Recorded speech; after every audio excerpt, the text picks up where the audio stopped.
이 노아 시대에 있었던 그 물심판에 대한 그 사건들을 우리가 계속해서 살펴보고 있습니다. 우리가 지난 시간에 영적인 의미, 노아의 홍수 사건이 우리에게 주는 영적인 의미에 대해서 살펴보았고, 오늘도 마찬가지로 이 노아의 심판이 과연 우리 가운데 어떤 의미가 있는가, 역사상 일어났던 이 사건을 통하여 하나님께서는 무엇을 우리 가운데 보여주기 원하시는가에 대한 부분들을 계속해서 나누도록 하겠습니다. 저도 이제 공부하면서 새롭게 깨달았던 것은 이 방주라는 단어, 방주라는 그 단어이죠. 테이바라는 이 단어는 상자라는 뜻입니다. 하나의 상자. 이 테이바라는 이 단어가 또 어디 쓰였다고 했죠? 여러분 출애굽기 한번 잠깐 보고 돌아오겠습니다. 출애굽기 2장을 한번 잠깐 보고 오겠습니다. 출애굽기 2장 3절. 더 숨길 수 없게 되매 그를 위하여 갈대 상자를 가져다가 역청과 나무진을 칠하고 아기를 거기 담아 나일 강가 갈대 사이에 두고. 갈대 상자도 똑같이 테이바거든요. 테이바. 이 테이바, 이 갈대 상자에다가 모세 어머니가 역청을 발랐다, 이렇게 말하지 않습니까? 그리고 모세를 그 테이바 갈대 상자에 넣어서 나일 강가에 띄어보내는 이 사건. 그리고 나일 강가에서 바로의 딸이 목욕을 하다가 그 상자를 받게 되고 거기에 아기를 받고, 그때 그의 누이가, 모세의 누이가 와서 이를 위하여 유모를 내가 데리고 오겠습니다 라고 하여서 모세 어머니를 데려다가 그를 바로의 궁전에서 키우게 되는 이 사건 있지 않습니까? 결국에는 이 모세가 이스라엘 백성의 구원의 역할을 하죠. 건짐을 받았다, 구원을 받았다라는 의미 아닙니까? 모세의 평생의 그 사역의 방향과 그 목적이 바로 이스라엘 백성을 구원하는 역할을 하게 되었죠. 그리고 모세 자체도 그 갈대 상자에서 구원을 얻은 하나의 그림을 우리 가운데 보여주고 있는 것입니다. 즉, 구원이라는 것은 어떤 상자에서, 하나님께서 준비하신 어떤 상자에서 그 안에 물이 들어오지 못하도록 역청을 바르고, 하나의 코팅제죠. 그 코팅제를 바르고 띄어보냈던 그 테이바라는 상자를 통하여 마침내는 이스라엘 백성의 구원자가 거기서 준비되어지고, 모세조차도 그 테이바를 통하여 구원을 얻은 그 사건, 그 사건이 하나의 그림으로 우리가 기억된다면, 맨 처음에 하나님께서 구원의 그림을 우리 가운데 보여주실 때 바로 오늘 우리가 지난주에 살펴보았던 그 노아가 이제 방주를 만들지 않습니까? 테이바를 만듭니다. 테이바를 만들어서 거기다가 똑같은 단어로서 역청을 그 안팎에 칠하게 됩니다. 6장 14절에 보면 고페르 나무로, 잣나무인데 고페르 나무로 방주를 만들고 그 안에 칸트를 막고 역청을 그 안팎에 칠하라. 역청으로, 커팅제로. 역청이라는 단어도 여기에는 역청이라고 쓰였지만 다른 성경 본문에서는 이 원문의 역청이라는 단어가 뭐라고 쓰였냐면 덮는다 라는 의미로 쓰입니다. 덮는다. 그리고 이 덮는다라는 의미는 속죄라는 의미도 사용됩니다. 그러니까 역청으로 발랐다라는 의미가 속죄라는 의미하고 똑같이 성경에서는 사용되고 있음을 보게 되거든요. 그러니까 이 속죄라는 것, 나중에 이스라엘 백성들이 자신의 죄를 속함을 받을 때 그들이 죄를 속함받기 위해 어떤 곳으로 가죠. 어떠한 장소로 갑니다. 그 장소가 어디입니까? 바로 성막이죠. 성막으로 갑니다. 이스라엘 백성은 성막으로 갔고, 나중에 이스라엘 백성이 가나안 땅에 들어갔을 때에는 거기 솔로몬 때부터 성전을 짓게 되죠. 하나의 테이바로 들어가는 것입니다. 하나님께서 준비하신 하나의 구원의 그 공간으로 들어가는 것이죠. 그리고 그 공간에는 테이바, 그 성전 안에는 피가 뿌려져서, 그 번제단 주위에 이제 피가 뿌려져서 이스라엘 모든 백성의 죄를 용서하게 되는 그런 중요한 역할을 바로 이 성막이 감당하지 않습니까? 그러니까 테이바, 이 방주, 상자, 이것은 결국에는 무엇을 모형하고 있냐면 바로 우리의 죄를 완전히 대속하여서 하나님의 구원을 우리 가운데 허락해 주실 예수 그리스도, 그분의 구원을 바로 하나의 모형과 하나의 그림으로 우리 가운데 보여주는 사건이 무엇인가 하면 바로 노아의 방주 사건이 된다는 것입니다. 지난 시간에도 말씀드렸다시피 바로 이 성전이 바로 나다, 이렇게 말씀하시죠. 너희가 이 성전을 홀라 내가 사흘 만에 세우겠다 라고 하시면 바로 자신의 육신을 가리켜 말씀하신 것이라, 요한복음 2장에 말씀하신 것처럼 성전은 바로 예수님 자신이다. 왜냐하면 성전의 의미는 자신의 죄를 대속함 받아서 결국에는 하나님께로 인도하고 하나님을 만나게 하고 또 구원을 베풀어주는 중요한 장소인데, 그것은 건물로서의 의미가 아니라 결국에는 그 모든 대속함, 속죄함, 그리고 하나님께로 우리를 인도하는 것, 우리를 구원하는 그 모든 것들은 결국에는 예수 그리스도를 통하여만 되기 때문에, 결국에는 예수님께서 이 성전은 곧 나를 가리키는 것이다 말씀하셨던 것이고, 요한계시록 21장, 22장에 넘어가면서 요한이 마지막 새 예루살렘 성이 이 땅에 내려왔을 때 그곳에서 성전을 아무리 둘러봐도 찾을 수 없었던 것은 요한계시록 22장에 말하는 것처럼 바로 하나님과 그 어린 양이 바로 성전이 되심이라. 하나님과 그 어린 양이 우리의 성전이 되셔서 우리가 더 이상 성전에서 뭔가 하나님을 예배하거나 하나님을 만나는 건물로서, 장소로서의 의미가 아니라 오직 예수 그리스도 그분을 통하여만 우리가 하나님의 영광과 또 그의 구원의 은혜를 받게 됨을 우리 가운데 보여주고 있다는 것입니다. 이미 이 그림이 창세기 이제 6장에서부터 진행이 되는데, 오늘 우리가 어느 부분에 초점을 맞춰 살펴보게 될 것인가 하면, 이런 하나님의 구원의 그림도 하나 있지만 또 한편에서는 이 노아의 물심판이 보여주는 것은, 또 하나의 그림은 하나님의 심판에 대한 모습을 우리 가운데 보여줍니다. 그래서 마침내 우리의 심판이 어떻게 이루어질 것인가, 이제 우리의 심판이 곧 다가옵니다. 예수님께서 이 땅에 오고 계시는데 그 심판의 때가 어떠할 것인가를 미리 이 성경 말씀을 통해 우리 가운데 보여주신 것입니다. 그래서 우리가 한번 살펴보면서 하나님의 심판이 과연 어떻게 임할 것인가에 대한 부분들 알아보도록 하겠습니다. 7장을 중심으로 살펴보게 될 것인데요. 먼저 1절에 보니까 여호와께서 노아에게 이르시되 너와 내 온 집은 방주로 들어가라. 이 세대에서 내가 내 앞에 의로움을 내가 보았음이니라.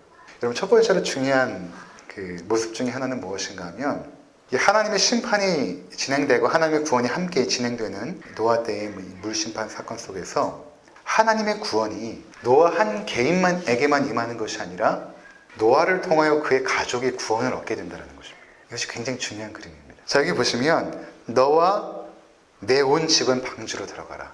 방주는 예수 그리스도를 영적으로 의미하죠. 그러면 노아는 의인이었지만 그의 세 아들들과 세 며느리들은, 또 그의 아내도 의인이라는 말이 없습니다. 하나님 앞에 신실했다라는 말도 없습니다. 그런데 하나님은 노아를 통하여 그의 가족을 구원하십니다. 노아 한 사람을 통하여. 이게 굉장히 중요하거든요. 오늘날 많이 간과되는 부분 중에 하나인데, 구원은 너와 내 집이 구원을 얻는 것입니다. 바울이 빌립보 성에 들어가서 복음을 전합니다. 놀랍게도 바울은 빌립보 성에서 복음을 전하면 막 수백 명이 주님을 믿을 것이라고 생각했지만, 들어가자마자 겪었던 것은 무엇인가 하면 거기서 감옥에 끌려갑니다. 귀신을 내어 쫓으니까 그 귀신을 통하여 돈을 벌었던 그 귀신의 주인이 이 바울을 고소해가지고 결국에는 매를 맞고, 시장에서 매를 맞고 빌립보 감옥에 갇히거든요.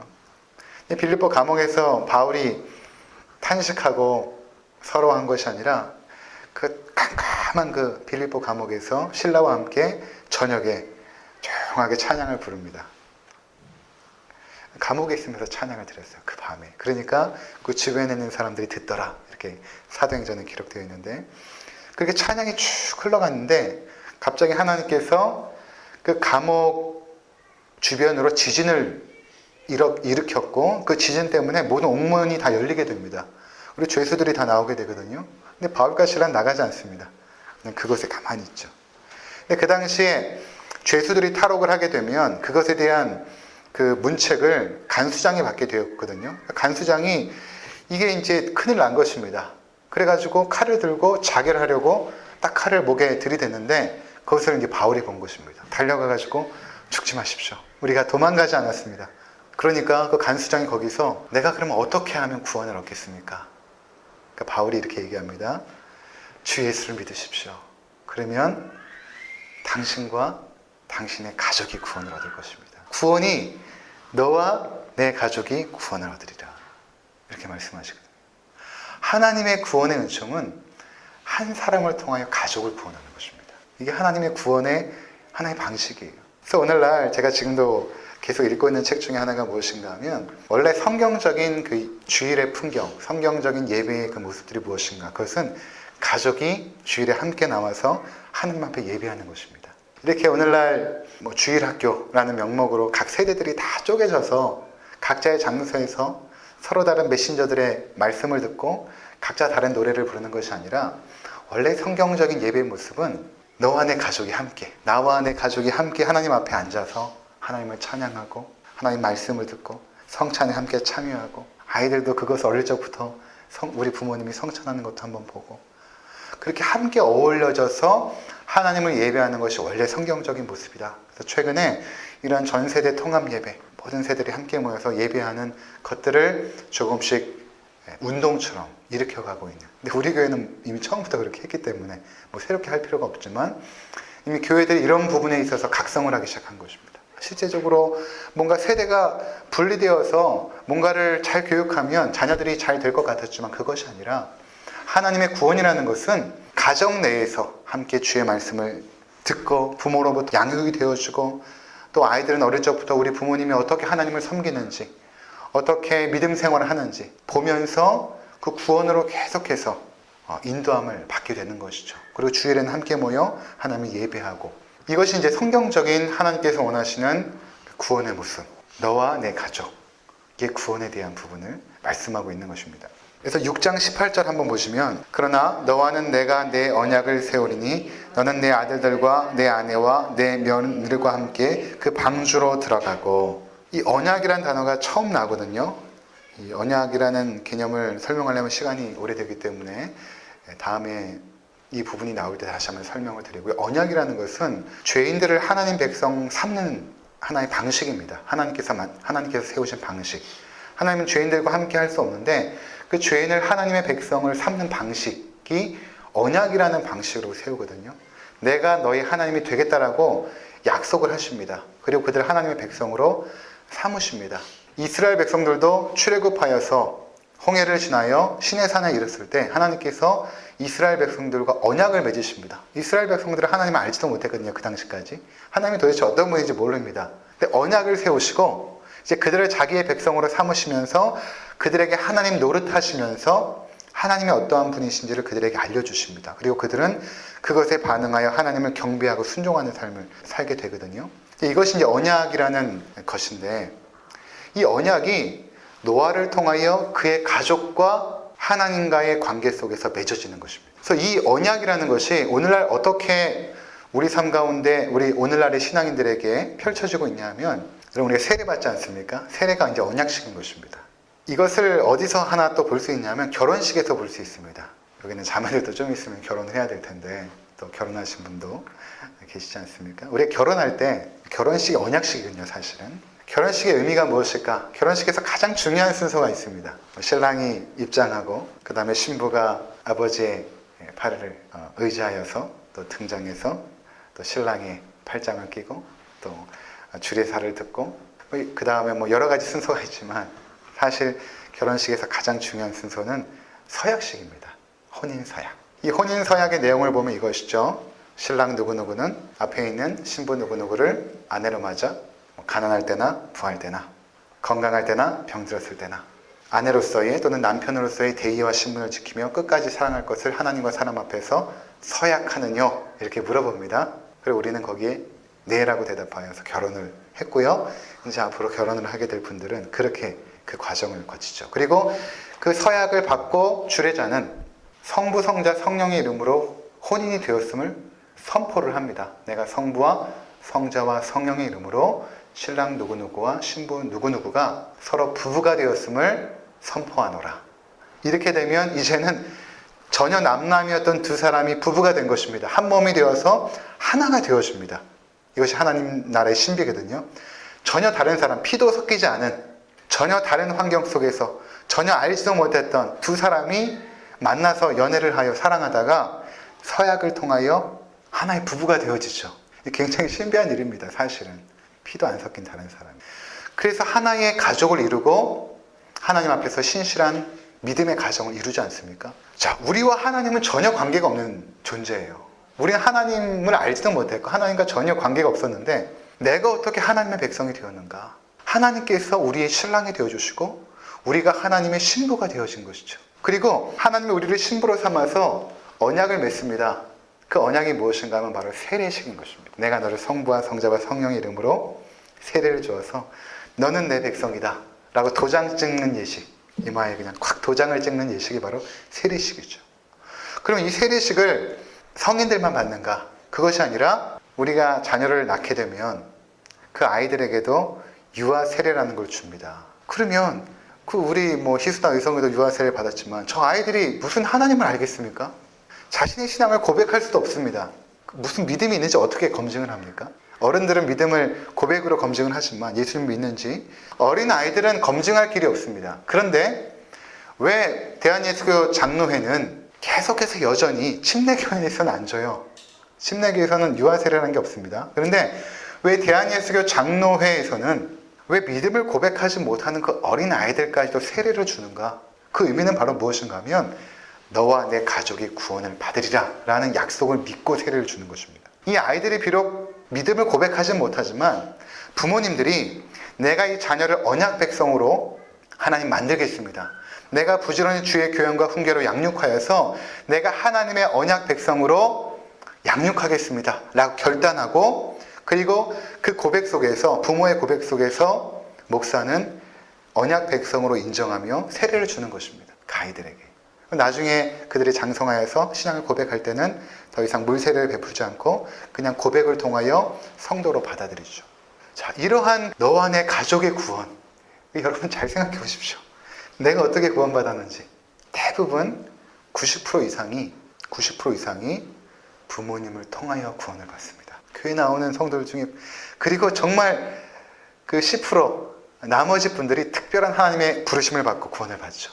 그러니까 하나님의 구원은 너와 내 가족을 통하여 계속해서 흘러가게 하시는 것입니다. 놀라운 것입니다. 지금 하나님께서 물로 말미암아 온 세상을 진멸하시고 심판하시는 가운데 하나님 노아를 주목하시고 그의 믿음을 보시고, 그리고 그 믿음을 통하여 그의 가족에게 구원을 펼치고 있는 모습을 우리가 보게 되는 것입니다. 나중에 보면 이 셈, 함, 야벳이 정말 신실한 믿음의 사람이 아니에요.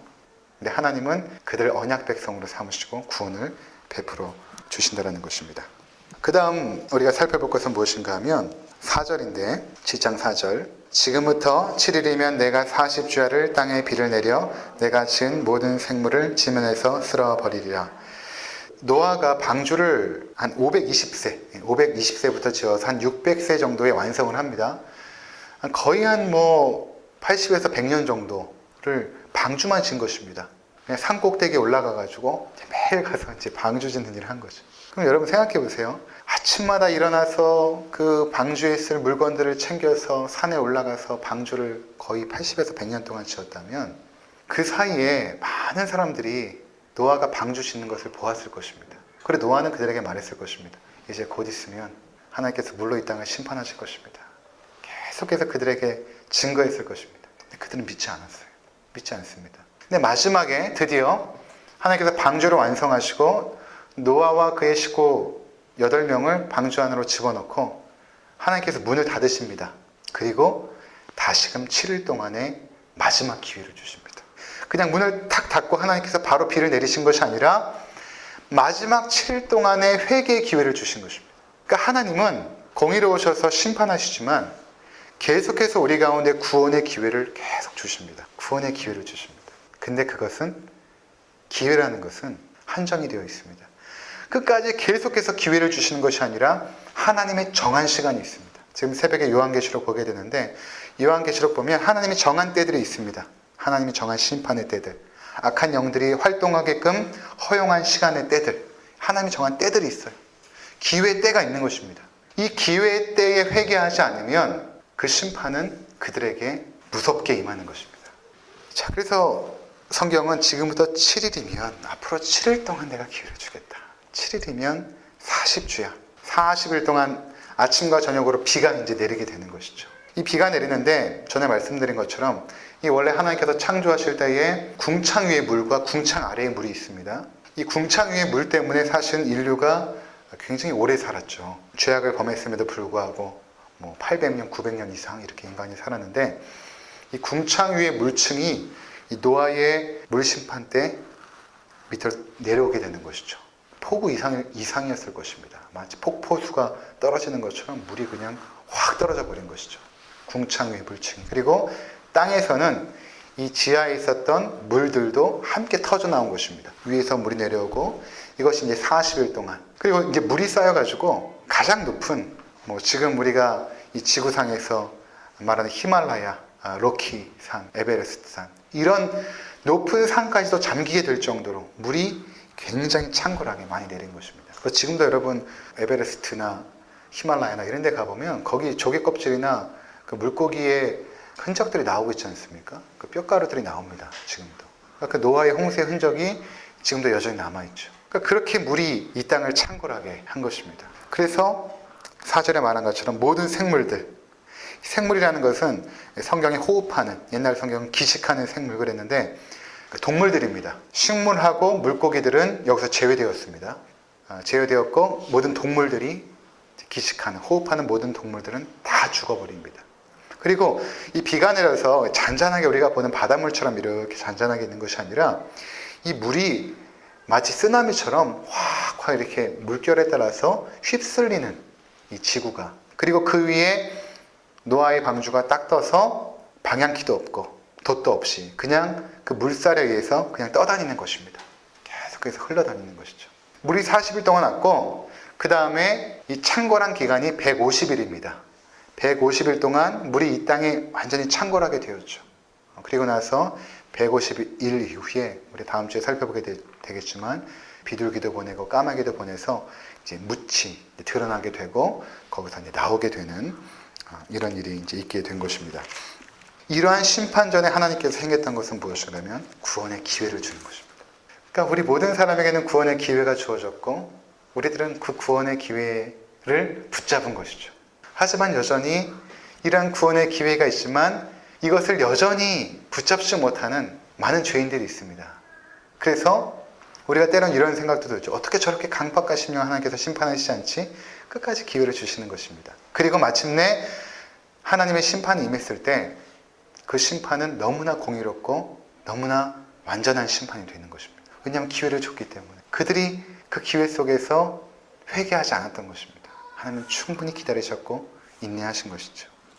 12절에 보면 40주야를 비가 땅에 쏟아졌더라. 그렇죠? 40주야에 쏟아지게 되었고, 그리고 24절에 물이 150일을 땅에 넘쳤더라. 18절에 보니까 물이 더 많아져 땅에 넘치니 방주가 물 위에 떠다니며, 그런 모습을 여러분들이 생각해 보시면 됩니다.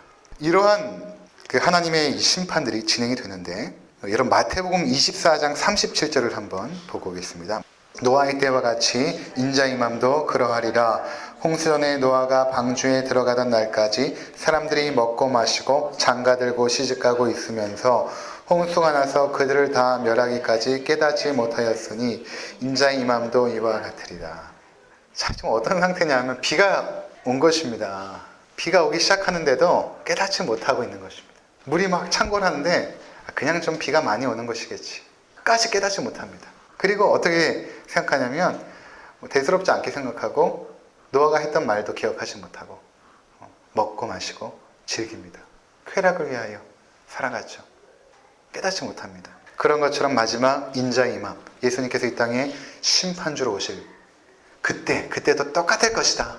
그때도 여전히 사람들은 기회를 주고 회개할 기회를 주고 계속해서 하나님의 사람들이 복음을 전했지만 그들은 복음을 듣지 않을 것이다. 까지 그들은 강박하여서 회개하지 않고 있다가 결국 멸망을 당할 것이다. 이렇게 지금 성경이 말하고 있는 것입니다. 2014년 4월 16일 인천에서 배가 하나 뜹니다. 거기에는 476명의 학생들과 또 일반인들 또 여러 계층의 사람들이 여러 가지 목적으로 제주도로 향하게 됩니다. 수학여행한 학생들이 대부분이었고 또 그 밖에 또 제주도에서 여행을 하려고 하는 사람들도 있었고 또 부모님을 만나러 가는 사람도 있었고 다양한 사람들이 하나의 소망을 가지고 어떠한 기대를 가지고 배에 오릅니다. 배가 출발합니다. 인천을 출발하여 가다가 진도쯤에 머물렀을 때 배는 급격하게 커브를 틀게 되고 무슨 일인지 알지 못하지만 배는 전복이 되어지죠. 그리고 배가 물에 점점 빠져갑니다. 우리가 다 아는 세월호 사건이죠. 우리가 정말 기억하기 싫지만 문득문득 가끔 TV에서 그 영상을 보면 지금도 여전히 저는 마음이 괴롭습니다. 그 무리의 그 배 밑둥만 조금 보이는 그런 장면이 대부분 TV에 나오는데 저 안에 아이들이 있는데 저 안에 아기들도 있고 학생들도 있고 참 귀한 너무나 존귀한 우리의 자녀들이 그 안에 있는데 점점 침몰하면서 빠져 죽어가는데 아무도 그것을 어떻게 하지 못하는 그 사건들.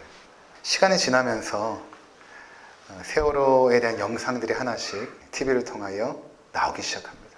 그러니까 이제 아이들이 갖고 있었던 핸드폰들 뭐 이런 것들이 이제 수거가 되어서 아이들이 찍었던 영상들 이런 것들이 이제 TV에 방영이 되거든요. 근데 제가 깜짝 놀랐던 영상이 하나 있습니다. 어떤 것이었냐면 아이들이 이제 물에 빠져 죽어가면서 그 물속에 있는 것이죠. 서로 이제 찍어주고 있는 것입니다. 찍어주고 있는데 아이들이 심각하지 않습니다. 웃고 떠들어요. 웃고 떠들면서 뭐라고 이야기했냐면 거기에 어떤 아이가 막 울고 있어요. 공포 속에서 두려워서. 그런데 이렇게 말합니다. 야, 얘 봐. 얘 울어. 그러면서 걔를 놀리기 시작합니다. 근데 거기 있는 애들이 다 같이 너 뭐가 그렇게 무섭길래 울어? 그리고 웃고 떠들고 장난을 칩니다. 죽어가면서. 전혀 지금 심각성을 모르고 있는 것입니다. 어떠한 상황인지 지금 그들은 모르고 있는 거예요. 마치 종말의 때와 똑같습니다. 그들은 하나님의 심판이 임하고 있음에도 불구하고 먹고 마시고 놀고 즐기고 심판이 어디 있어? 이 땅이 마치 영원할 것처럼 생각을 합니다. 2002년도 대구에서 큰 지하철 화재 사건이 났습니다. 한 오전 10시경에 한 50대의 남성이 신나통을 들고 대구에 있는 한 지하철에 오릅니다. 그리고 주머니에서 라이터를 꺼내서 신나통에 붙이고 던져버립니다. 순식간에 불길이 퍼지게 되었고 지하철 문이 닫힙니다. 불이 번지기 시작합니다. 문제는 아무리 두드려도 지하철 문이 열리지 않는 것입니다. 아무리 두드려도 열리지 않는 것입니다. 그러면서 그 안에 있는 사람들이 불길에 휩싸여 한 명 한 명씩 죽어가기 시작합니다. 처음에는 호흡을 못하여 쓰러지고 나중에는 불길이 덮쳐서 태워져서 죽어가기 시작합니다. 종말의 때와 이와 같습니다. 종말의 때는 세월호와 같고 종말의 때는 대구 지하철 화재 사건 때와 같습니다. 여러분, 우리가 이렇게 살아있다고 생각을 하지만 언제 그런 일이 있을지 우리가 장담하지 못하는 것입니다. 우리 자녀들이 늘 건강하게 자랄 것이라고 여러분 장담할 수 있겠습니까? 어릴 때는 엄마 아빠의 보호 아래 있지만 조금만 커도 그 아이들이 어린이집으로 유치원으로 학교로 엄마 아빠가 지켜보고 보호할 수 있는 시간은 얼마 되지 않죠. 그럼 엄마 아빠가 보호하면 그들은 안전한가? 또 그런 것도 아니죠. 우리는 안전할 것이라고 믿으며 살아가지만 그렇지 않습니다. 우리에게 언제 종말의 때가 임할지는 알지 못하고 하나님의 심판의 때가 언제 임할지는 아무도 알지 못하는 것이고 어떻게 어떤 모습으로 올지는 아무도 알지 못하는 것입니다. 근데 사람들은 어떻게 하냐면 먹고 마시고 놀고 즐기고 전혀 심각성을 모르는 것입니다. 하나님의 심판이 임하고 있음에도 불구하고 전혀 심각성을 느끼지 못하는 것입니다. 그 지하철 화재 사건이 있은 후에 다큐멘터리가 하나 제작이 되어졌는데 그들이 죽어가면서 그 당시에 핸드폰을 들고 전화를 하는 것이죠. 이런 내용입니다. 딸이 엄마에게 전화를 합니다. 엄마, 문이 열리지 않아요. 엄마, 아무리 두드려도 문이 열리지 않아요.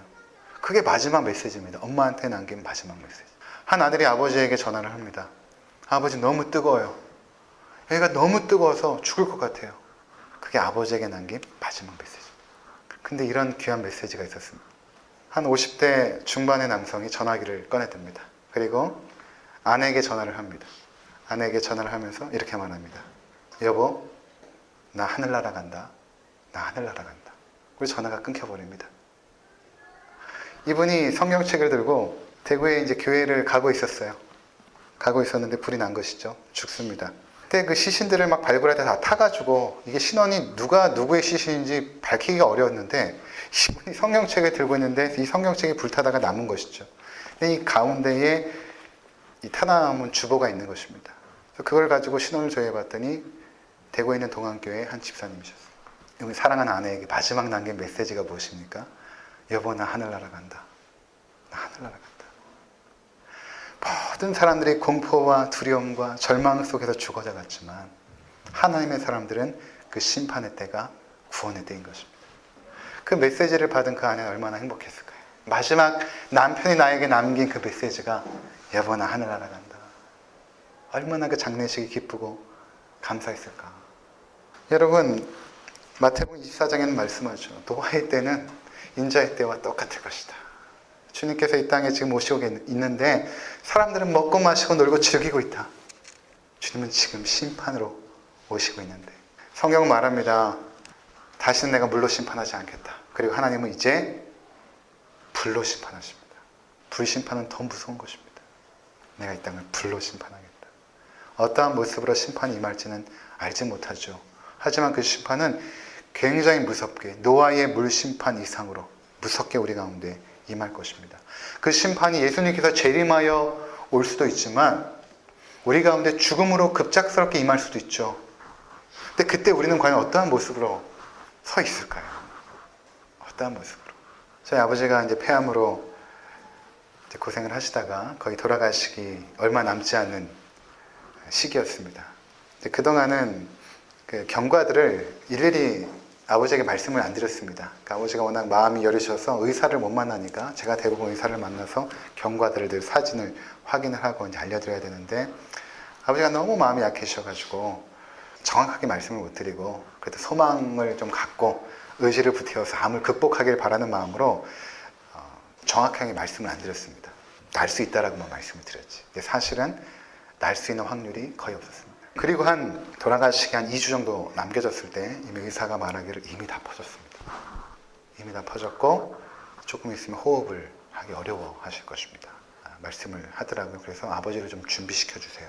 병실에 올라갔어요. 근데 저희 아버지 나이가 만으로 64세입니다. 어떻게 보면 많은 나이도 아니세요. 어머니 옆에 계시고 어머니 지쳐가지고 꾹꾹 졸고 계시더라고요. 그래서 어머니를 깨웠습니다. 제가 어머니한테 얘기했어요. 어머니, 우리에게 두 가지 소망이 있는 것 같아요. 근데 눈을 동그랗게 떠요. 갑자기 얘가 무슨 말을 하나.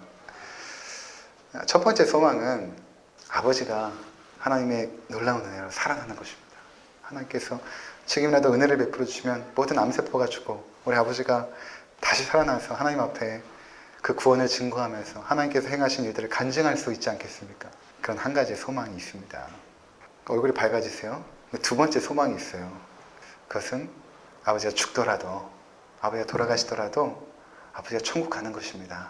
그때 어머니가 그 말을 듣기 싫어하세요. 평생 하나님을 섬기셨던 우리 어머니고 늘 아버지를 위해 기도했던 어머니인데, 아버지가 죽는다는 이야기를 하니까 굉장히 받아들이기 어려워하시더라고요. 그런 얘기 하지 마라. 그리고 이제 2주 후에 결국 아버지가 돌아가셨거든요. 누나네 집에 가고 싶대요. 저희 집에서 가까웠거든요. 한 10분 정도만, 어머니 아버지가 사시는 집에서 가까워서 10분 정도만 차를 타고 가시면 되는데, 차를 몰고 누나네 집에 이제 갔다가 오는 길에 이제 숨이 막혀서 거기서 돌아가신 것이죠. 근데 마지막까지 이제 딸도 보고 만나고 돌아오셔서 돌아가셨는데, 장례식이 슬프지 않았습니다. 슬프지 않았고 또 마음들이 낙심하지도 않았고, 그것은 왜 그러냐 하면 제가 어머니에게 말했던 두 번째 소망, 죽어도 천국에 갈 수 있다는 그 소망. 하나님의 심판이 암으로 우리 가운데 임할 수도 있겠죠. 이미 이 세상은 심판 아래 있기 때문에 그런 것입니다. 꼭 내가 예수를 잘못 믿어서 그런 일들이 생기는 것이 아니라 이미 이 땅은 하나님의 진노와 심판이 임하고 있어요. 이 땅 가운데 퍼져 있습니다. 그런데 그 가운데서도 우리가 심판 아래 있으니까 죽잖아요. 그렇지 않습니까? 여러분들 다 죽지 않습니까? 심판 아래 있는 것입니다. 다 죽어도 그 가운데 하나님의 사람들, 너와 내 가족은 구원을 얻으리라 하셨던 그 말씀이 여전히 우리 가운데 역사하여서 우리 부모님이 구원을 받았고 나도 구원을 받았고 나의 자녀들도 지금 구원을 받고 있는 것입니다. 이 하나님의 놀라운 이 구원이 얼마만큼 우리 가운데 은혜스럽게 역사하는지 참 감사하지 않습니까? 그 우리 윗대에 그 힘들게 신앙을 지켰던 그 어머니, 할머니의 그 겨자씨 같은 신앙이 나중에 30배, 60배, 100배로 우리 가정 가운데 하나님의 충만한 은혜가 펼쳐지게 될 것입니다. 이제 여러분 후손 가운데 하나님 나라의 놀라운 일꾼들이 배출이 될 거예요. 나는 그거를 다 못 보고 죽을지 모르지만 하나님께서 그 역사들을 계속해서 흘려보낼 것입니다. 내가 주님 안에 있는 한. 그래서 우리 가운데 이 하나님의 심판 무섭습니다. 나 그 가운데 베푸신 너와 내 가족이 구원을 얻으리라 라는 이 놀라운 이 은혜 말씀 속에서 여러분들이 소망을 가지시고 늘 주님 만날 준비를 하시고 사시는 우리 모든 성도들이 되시기를 주 이름으로 간절히 바랍니다. 기도하겠습니다.